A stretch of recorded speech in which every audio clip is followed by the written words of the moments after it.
PNJers, salam kenal, aku Ashila dari Duta PNJ Batch 5 hadir menemani kalian pada hari ini di Bipol Bincang Politeknik.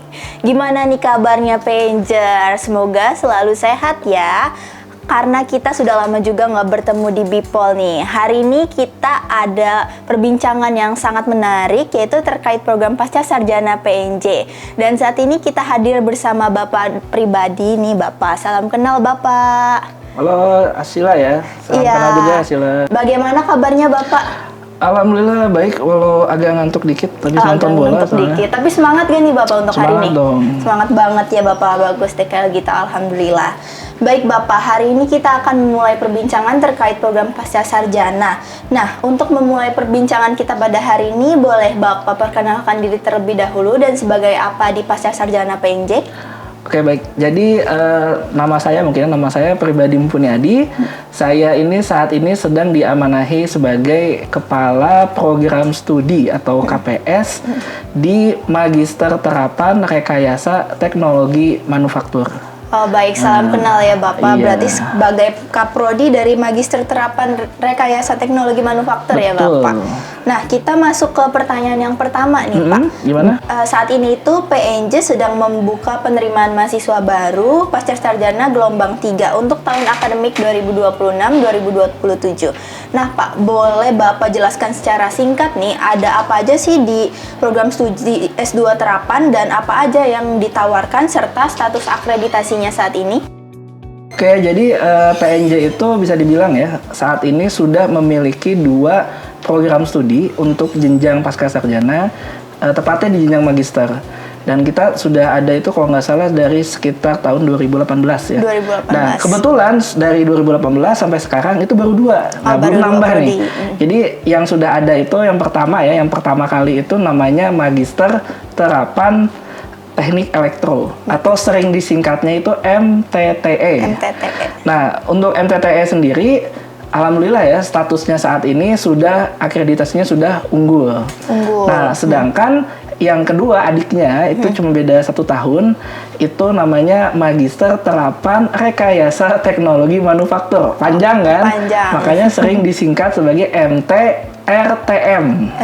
Nah, MTRTM sendiri saat ini statusnya itu belum unggul, kita masih baik sekali, tetapi tolong doakan saja nih ya semuanya ya yang hadir di nonton Bipol kita, itu tahun depan kita insya Allah akan akreditasi lagi. Nah, mudah-mudahan bisa mendapat status unggul. Amin. Jadi ada 2 program studi tadi ya, iya, yaitu betul. MTTE yang unggul dan juga MTRTM yang baik sekali, tapi semoga nanti insya Allah sebentar lagi unggul ya Bapak. Insya Allah tahun depan. Insya Allah. Nah, untuk Magister Terapan Teknik Elektro atau MTTE tadi kan udah saya lihat itu unggul ya Bapak bicarakan, dan luar biasa sekali gitu akreditasi unggul. Boleh Bapak jelaskan apa aja bidang peminatan yang bisa dipilih oleh calon mahasiswa di jurusan ini, serta apa saja fokus utamanya untuk industri ini Bapak?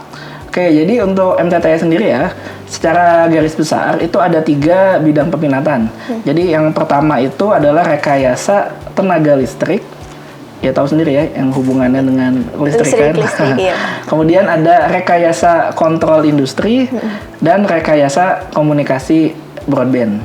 Jadi intinya di MTTE ini lulusannya itu bisa diharapkan itu kompeten untuk mengembangkan rekayasa teknik elektro sehingga bisa menghasilkan inovasi-inovasi teknologi yang mendukung pembangunan nasional. Baik Bapak, jadi tadi ada 3 bidang peminatannya. Nah, kita beralih ke program satunya nih Bapak, yaitu MTTRM tadi yang terakreditasi baik sekali. Nah, di poster disebutkan fokusnya itu ke arah produk ramah lingkungan dan juga sistem manufaktur modern. Boleh Bapak berikan gambaran seperti apa sih ini mata kuliah utamanya serta kaitannya dengan industri 4.0? Oke, jadi sebenarnya sama ya seperti MTTE, MTRTM pun kita ada 3 peminatan utama. Yang pertama itu rekayasa teknologi dan sistem manufaktur, kemudian rekayasa konversi energi, dan yang ketiga adalah rekayasa material. Nah, 3-tiganya itu sebenarnya mengerucutnya tadi ya, intinya itu adalah untuk mendukung manufaktur yang ramah lingkungan. Nah, kemudian untuk mata kuliahnya sendiri ya, ada beberapa mata kuliah utama Yang pertama itu ada perancangan dan pengembangan produk ramah lingkungan, kemudian ada information technology untuk industri 4.0, kemudian ada penilaian dampak dan keberlanjutan lingkungan. Nah, itu kebetulan mata kuliahnya saya ngajar. Dan kemudian ada pengukuran dan instrumentasi dan masih banyak lagi gitu ya. Wah, berarti benar tuh ya, tepat yang diinformasikan di poster kalau fokusnya itu emang ke produk ramah lingkungan dan juga sistem manufaktur modern. Nah, berikutnya Bapak yang paling menarik nih, ada pertanyaan terkait program khusus PMDSU atau pendidikan magister menuju dokter untuk sarjana unggul. Hasil kerjasama dengan PNJ dan juga Universitas Indonesia, bisa dijelaskan nggak Bapak untuk jalur cepat magister ke dokter ini sistemnya bagaimana? Oke, baik ya. Jadi pertama ya, PMDSU itu sebenarnya bukan program baru banget. Tapi ini lama tapi baru. Kenapa bisa dibilang lama tapi baru? Karena lama itu udah ada untuk perguruan tinggi akademik. Nah, sedangkan untuk perguruan tinggi penyelenggara pendidikan vokasi seperti PNJ ini, tahun ini adalah tahun pertama. Wah, dan kita ini bisa dibilang ditunjuk langsung oleh kementerian dan langsung dikawinkan sama FTUI. Jadi ketika prosesnya itu ya, kita kan ada dua ya, MTTE dan MTRTM. Jadi MTTE itu disandingkan dengan Teknik Elektro UI untuk program doktoralnya, kemudian yang MTRTM itu disandingkan dengan Teknik Mesin UI untuk program doktoralnya. Nah, kenapa gitu? Karena kebetulan di Politeknik itu kita belum punya dokter terapan, dan di Indonesia pun dokter terapan untuk bidang teknik itu masih sangat terbatas.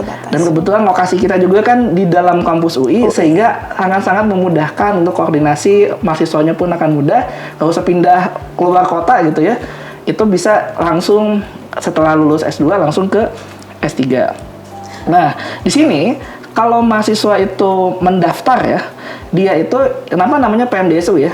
Dia itu bisa menyelesaikan S2 dan S3 itu dalam waktu 4 tahun.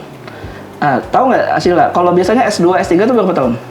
Setahu saya sih 5 tahun ya Bapak. Ya, 5 tahun. Biasanya 2 tahun untuk S2 ya. Iya. Kemudian 3 tahun untuk S3. Jadi total 5 tahun. 5 tahun. Nah, kalau PMDSU nanti S2-nya itu harapannya itu cuma 1,5 tahun saja. 1,5 tahun. Nah, kemudian S3-nya itu 2,5 tahun. Nah, tapi tetap ya nggak bisa ya. S3 itu 1 tahun kayak itu ya. Nah, akan tetapi untuk PNJ saat ini PMDSU-nya itu yang lolos itu hanya di prodi MTR-TM saja. Jadi untuk MTTE kebetulan kemarin tidak lolos untuk seleksi prodi PMDSU-nya. Jadi kalau mau ikut PMDSU itu cukup daftar pertama S2 MTR-TM, kemudian secara paralel ikut juga seleksi PMDSU yang dilakukan oleh kementerian. Nanti kalau keterima otomatis itu bisa lanjut S3-nya di UI. Wah, jadi jalur cepatnya itu cuma 4 tahun ya Bapak. Betul. Yang biasanya tuh cuma 5 tahun. Ya, tapi nggak 1 tahun S3-nya ya. Iya, tapi S3-nya nggak atas 1 tahun. Nah, pasti kan banyak banget Sobat Bipol yang tergiur nih Bapak tadi mendengarnya. Nah, apa aja sih benefit atau keunggulan dari program PMDSU ini?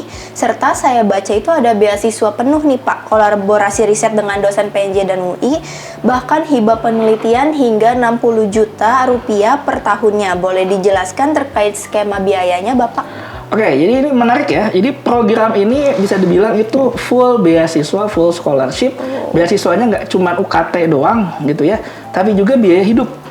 Nah, memang untuk biaya hidupnya ini nggak ditulis angkanya berapa, cuman menurut keterangan tahun-tahun sebelumnya itu kurang lebih sama seperti beasiswa untuk hidupnya ya, LPDP dalam negeri. Jadi mungkin sekitar 2 sampai 4 juta sebulan gitu ya. Tapi belum confirm ya, ini karena tergantung lokasi juga biasanya. Itu kan lumayan ya, dibanding daftar CPNS tuh nggak segede gitu. Kemudian untuk biaya penelitian tadi ya, ada biaya penelitian itu maksimal itu bisa 60 juta per tahun per mahasiswa.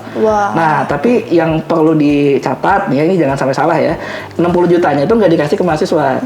Jadi 6 jutanya itu akan dikelola oleh tim promotor S3, sehingga nanti kalau perlu penelitian apa-apa mau kemanapun gitu ya, beli bahan apapun itu selama masih cukup ya, itu bisa di cover oleh beasiswa itu. Dan itu ya tentu ya nggak bisa buat dibeli iPhone boba gitu, nggak boleh gitu ya.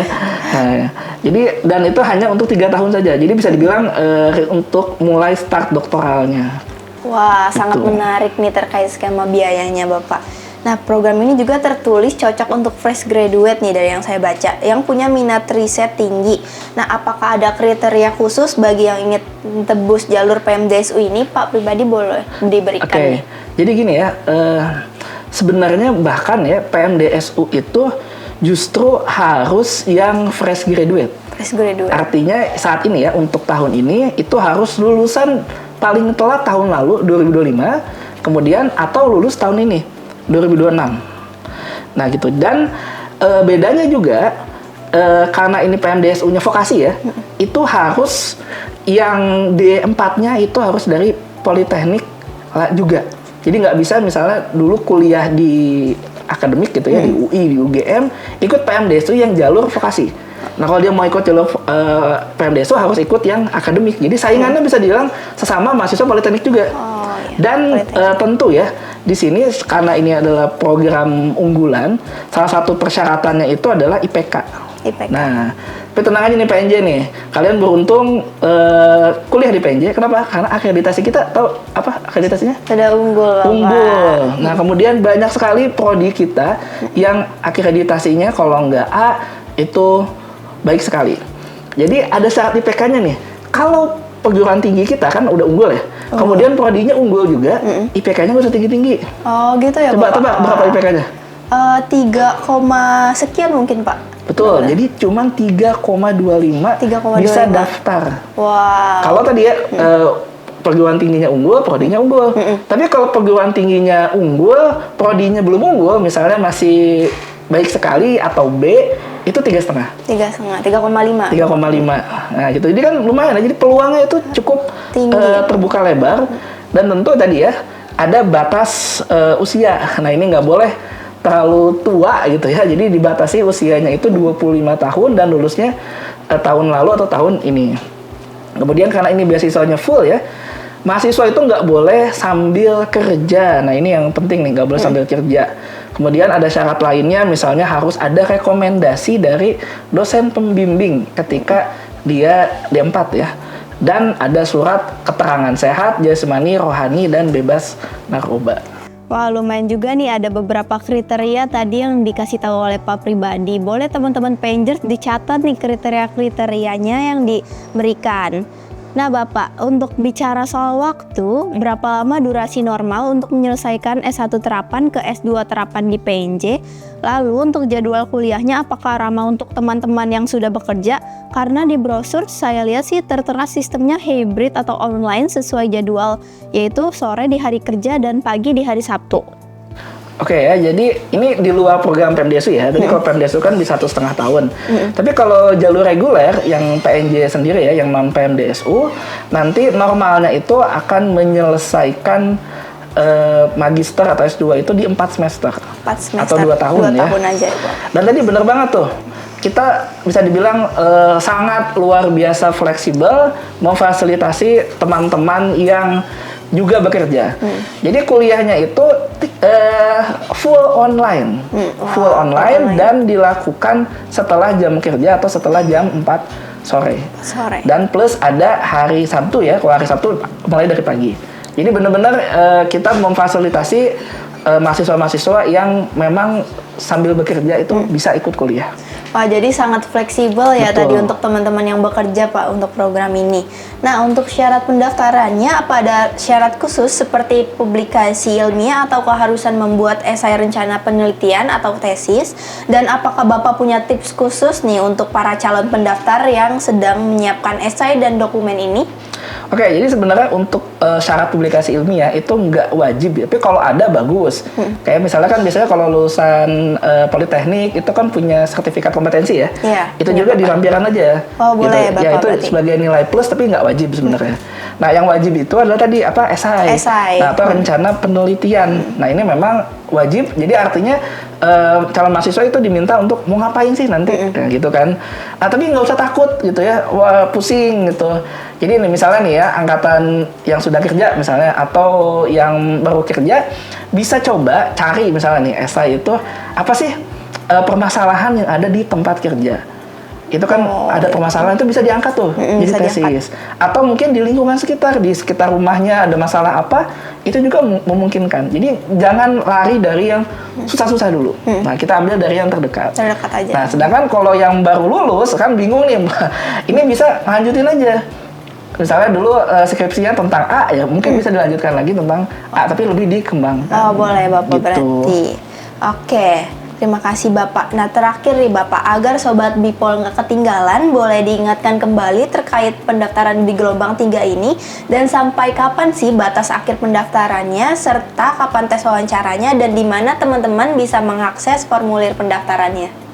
Oke, jadi untuk gelombang 3 ya, Gelombang 3. itu ditutup tanggal 16 Juli 16 Juli. 2026 dan nanti ada tes wawancara itu maksimal di tanggal 21 Juli. Nah, gimana untuk daftarnya? Seperti biasa ya, buka penerimaan.pnj.ac.id. Semua informasi lengkap ada di sana. Nah, bagi teman-teman yang mau daftar PMDSU, nah ini harus hati-hati karena daftarnya kan paralel ya. Jadi jangan nunggu tanggal 16 Juli karena pendaftaran PMDSU itu ditutup tanggal 6 Juli. 6 Juli. Jadi beda nih karena daftarnya sebarengan nih.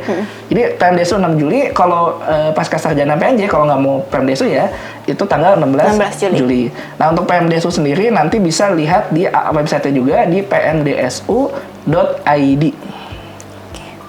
Oke Bapak, jadi teman-teman PNJ bisa diingat ya, tadi itu untuk PMDSU 6 Juli dan juga program pasca sarjananya 16 Juli. Jadi kurang dari 1 bulan tuh ya Bapak. Betul. Dan jangan lupa dicatat tanggalnya.